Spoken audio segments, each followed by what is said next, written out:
कहानी है एक ऐसे जादूगर की जिसका जादू कोई देखना पसंद नहीं करता। वो ज़बरदस्ती एक शो में तो घुस जाता है, लेकिन अच्छा काम ना करने की वजह से उसे वहाँ से भी निकाल दिया जाता है। लेकिन फिर भी वो हार नहीं मानता और लोगों में मशहूर होने के लिए वो कुछ नया ढूंढने लग जाता है। फिर वो एक एनिमल शो पे जाता है, जहाँ से वो पहले भी अपने मैजिकल ट्रिक्स के लिए जानवर लिया करता था। वहाँ उसे किसी के गाने की आवाज़ आती है और देखने पर पता चलता है कि एक छोटा सा क्रोकोडाइल गाना गा रहा था, जिसे देखकर आदमी को एक उम्मीद मिलती है कि वो अब कुछ कर सकता है।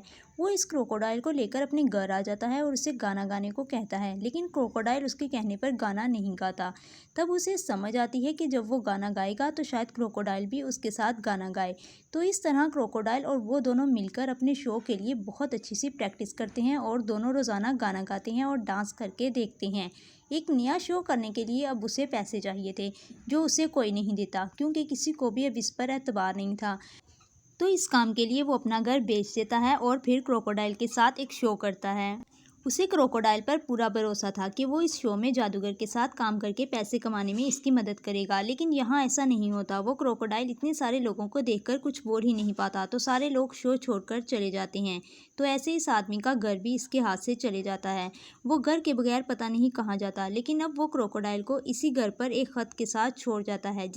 इस खत में वो आदमी लिखता है कि ये क्रोकोडाइल असल में मेरा है, लेकिन जो भी इस घर में आकर इस क्रोकोडाइल का ध्यान रखेगा, ये क्रोकोडाइल इसका हो जाएगा। और इसके बाद हमें 18 महीने बाद का सीन दिखाया जाता है। ये खत उस घर में आने वाली फैमिली के एक बेटे को मिलता है। ये लड़का क्रोकोडाइल को शीशे के बॉक्स में बंद देखता है और इसे छोड़कर चला जाता है। अगले दिन इसे क्रोकोडाइल वाले कमरे से कुछ आवाज़ें आती हैं। वो जैसे ही वहां जाकर चेक करता है तो क्रोकोडाइल कांच के बॉक्स से बाहर आ चुका था। लड़का क्रोकोडाइल को देखकर डर जाता है। इसे लगता है कि इसे इस क्रोकोडाइल से खतरा है, लेकिन वो देखता है कि क्रोकोडाइल गाना गा रहा था। इसी डर में इस लड़के की कैट क्रोकोडाइल पर हमला कर देती है, तो क्रोकोडाइल उसे जिंदा ही निगल लेता है। अपनी प्यारी बिल्ली को क्रोकोडाइल के पेट में जाता देखकर इस लड़के को बहुत गुस्सा आता है और वो क्रोकोडाइल को घर से बाहर निकाल देता है। घर से बाहर जाते ही वो क्रोकोडाइल इस बिल्ली को भी अपने पेट से बाहर निकाल फेंकता है। ये देखकर वो लड़का जान गया था कि क्रोकोडाइल भी इसकी बिल्ली की तरह इसे कोई नुकसान नहीं पहुंचाएगा, बल्कि वो तो बहुत अच्छा है। तो इसलिए इसकी क्रोकोडाइल के साथ दोस्ती हो जाती है। इसे क्रोकोडाइल के साथ वक्त गुजारना अच्छा लगने लगता है। वो इसके साथ बहुत खेलता है और इसे ये भी बताता है कि जब मैं छोटा था तो मेरी मॉम मर गई थी और अब मैं अपनी स्टेप मॉम के साथ रहता हूँ। लेकिन यहाँ हमें देखने को मिलता है कि इसकी स्टेप मॉम भी बहुत अच्छी थी, जो इसके लिए परेशान थी, और वो ये भी सोच रही थी कि काफ़ी वक्त से उन्होंने अपने बेटे के साथ अच्छा टाइम नहीं गुजारा। बातें करते करते वो लोग, यानी वो और इसका हस्बैंड, सो जाते हैं। फिर अगली सुबह को जब इस लड़के की मॉम इसे उठाने आती है तो वो क्रोकोडाइल को देखकर डर जाती है। वो इतनी ज़ोर से चीख मारती हैं कि वो दोनों सोते सोते उठ जाते हैं। इसीलिए वो जल्दी से अपने बेटे को साथ लेकर घर से बाहर निकल आती है और फ़ौरन किसी को फ़ोन मिलाने लगती है। लेकिन फिर इनका बेटा इन्हें समझाकर घर लेकर आता है, जहाँ क्रोकोडाइल बहुत अच्छा गाना गा रहा था। इसके गाने को सुनकर इन्हें भी हैरानी होती है। वो क्रोकोडाइल इनको इम्प्रेस करने के लिए इनके साथ डांस करने लग जाता है। इस सब से इस लड़के की मॉम बहुत ज़्यादा खुश हो जाती है। इन्हें भी काफ़ी अरसे बाद ऐसा कोई दोस्त मिला था जिसकी वजह से वो हंसी थी। वो ये भी जान गई थी कि क्रोकोडाइल से इन्हें कोई ख़तरा नहीं है, इसलिए वो भी क्रोकोडाइल के साथ दोस्ती कर लेती हैं। इस खुशी की वजह जब बाद में उसका हस्बैंड पूछता है तो वो अपने हस्बैंड को क्रोकोडाइल के बारे में सारा कुछ बता देती है। इनके हस्बैंड खुश होने के बजाय वैसे ही डर जाते हैं जैसे पहले वो डरी थी।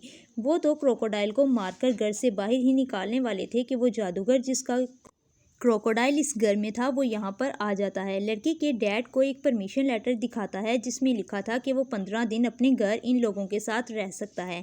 जादूगर जब क्रोकोडाइल से मिलता है तो वो क्रोकोडाइल इससे बहुत ज़्यादा नाराज़ था, क्योंकि वो क्रोकोडाइल को अकेला छोड़कर चला गया था। मगर जादूगर जानता था कि इसे अपने क्रोकोडाइल को कैसे मनाना है। वो गाना गाता है, डांस करता है और ऐसे इसका क्रोकोडाइल मान जाता है। अब वो आदमी जो क्रोकोडाइल को घर से बाहर निकालना चाहता था वो काफ़ी परेशान रहने लगा था।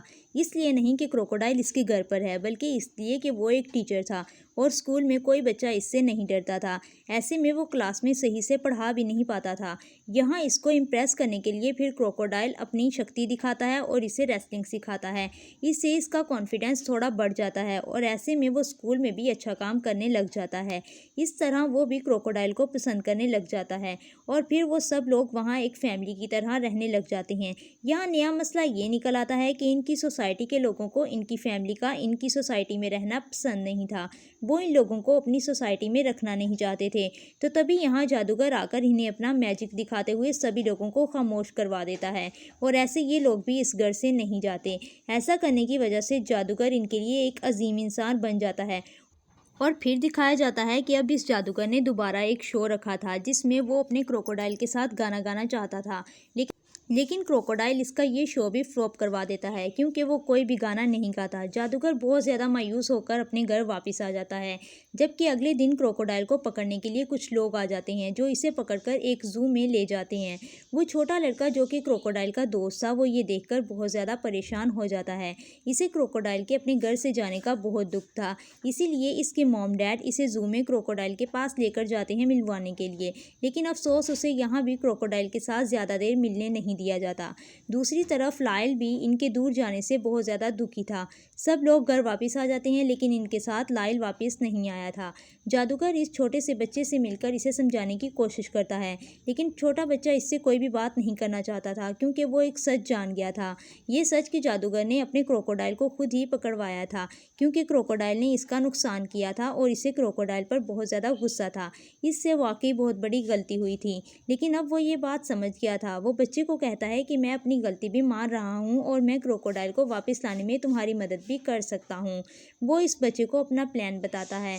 फिर वो इस प्लान को पूरा करने के लिए दोनों निकल जाते हैं और जू पहुँच जाते हैं जहाँ वो क्रोकोडाइल था जिसको उन्होंने बचाना था।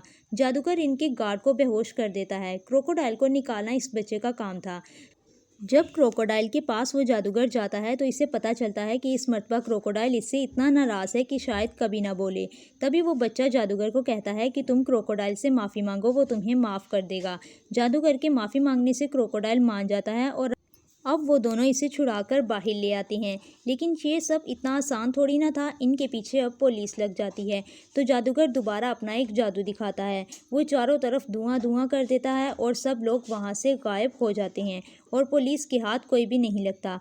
वहाँ से तो वो लोग गायब होने में कामयाब हो जाते हैं, लेकिन शहर भर में जहाँ भी भागते पुलिस कहीं ना कहीं इनको पकड़ ही लेती। क्रोकोडाइल जिसका नाम लायल था, इसको बचाने का अब एक ही तरीका बचा था। वो लड़का लायल को लेकर एक टैलेंट शो में घुस जाता है। वो वहाँ जाकर सबको बताना चाहता था कि लायल कोई ख़तरनाक क्रोकोडाइल नहीं है, बल्कि वो तो हमारा दोस्त है और वो गा भी सकता है। लेकिन इस बार भी क्रोकोडाइल ज़्यादा लोगों के सामने नहीं गा पाता। वो लड़का इसे कहता है कि लायल तुम्हें इस वक्त गाना पड़ेगा, अगर तुमने ना गाया तो तुम्हें ये सब लोग पकड़कर ले जाएंगे और कोई तुम्हें समझ नहीं पाएगा और तुम्हें हमारे साथ नहीं रहने देगा। ये बातें सुनकर लायल फिर गाना गा देता है। वो बहुत अच्छी परफॉर्मेंस देता है जो सब लोगों को पसंद आती है। यहाँ पर इस बच्चे के मॉम डैड भी आ जाते हैं जो इसे लायल के साथ यानी क्रोकोडाइल के साथ देखकर बहुत ज़्यादा खुश हो जाते हैं। इसके बाद हमें एक कोर्ट का सीन दिखाया जाता है जहाँ इसकी फैमिली पर इनकी सोसाइटी वालों ने केस कर दिया था कि वो इनकी सोसाइटी में एक एनिमल के साथ रह रहे हैं। इतने ख़तरनाक एनिमल्स को घरों में रखना गैर कानूनी है। इनके पास कोई परमिशन लेटर भी नहीं है। इससे पहले कि दोबारा इन्हें क्रोकोडाइल से हाथ धोना पड़ता और अदालत अपना फैसला सुनाती और क्रोकोडाइल को इनकी फैमिली से दूर कर देती, तो वो दोबारा जादूगर यहाँ अपनी एंट्री करता है। वो एक लाइसेंस अदालत को दिखाता है जिसमें इस क्रोकोडाइल को घर में रखने की परमिशन दी गई थी। ऐसे में अदालत भी क्रोकोडाइल को इनके घर में रखने की इजाज़त दे देती है, जिसे सुनकर क्रोकोडाइल और उसकी सारी फैमिली बहुत ज़्यादा खुश हो जाती है। लेकिन सोसाइटी के दूसरे लोग बहुत ज़्यादा गुस्सा होते हैं। लेकिन क्रोकोडाइल के नए डैड ने सबको संभाल लिया था। वो हमेशा फिर इस फैमिली के साथ रहने लग जाता है और फिर जादूगर के साथ इसे दिखाते हुए ये कहानी यहाँ पर ख़त्म हो जाती है।